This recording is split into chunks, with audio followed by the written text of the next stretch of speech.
Hey guys, Shooter McGavin 25 coming to you. I've got a 2018 Raptor. It's not a top of the line. It's a great Raptor, but it's an 801A package, which is kind of middle of the road. I didn't have the money to upgrade to the $76,000 tech package monster. I really just wanted a Raptor that had the locking front diff, all the power, the modes going in the sport mode, of course my favorite Baja mode, and really I've taken it on the dunes and had some fun. But I got carte blanche to do some upgrades, so I've got an AFE cold air intake that arrived today.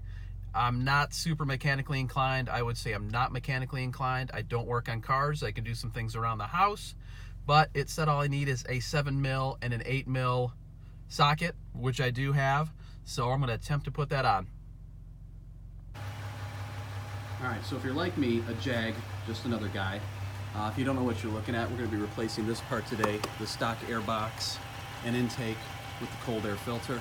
There's a couple things I'm worried about. I've got to take out a sensor and also put a valve seal in. So I've read the directions. We're going to give her a shot.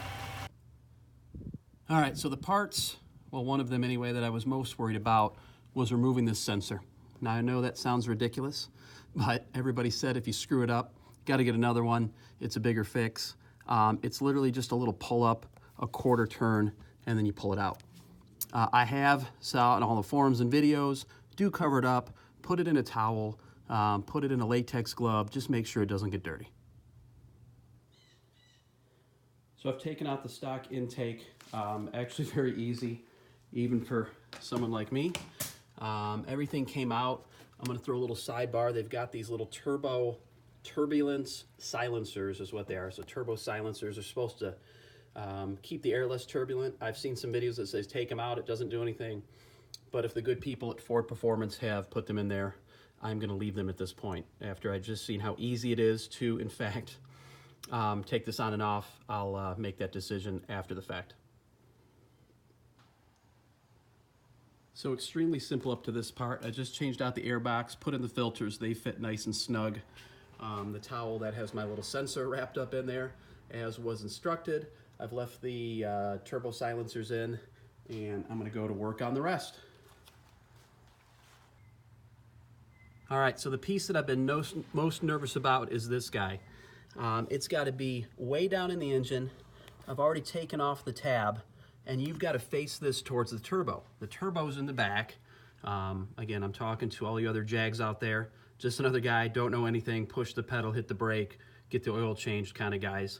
And I'm hoping to get better at this, but right now I'm stumbling through it. So I think I figured it out. This will prevent the check engine light from coming on and seems to be extremely important, so I'm doing her.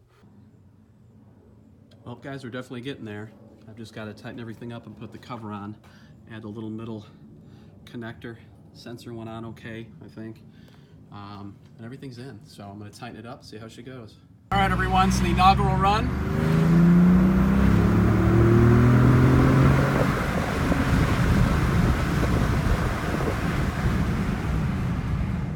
You can hear the turbos a little more. I'm going to play with it in sport mode and see what I've got. Took me about an hour and a half, never doing anything like this, as ridiculous as that sounds, but it took me 25 minutes just to unpack the damn thing. So very easy install. Everything's on there tight. Everything seems to be okay. No check engine lights, and we'll see what we do next. I'm telling everybody I took the restrictor plate off, give the Dragon Wag a little more juice. It's not necessarily street legal, so let's keep it on the DL. If you don't get the reference, go watch Old School. Take care, everyone.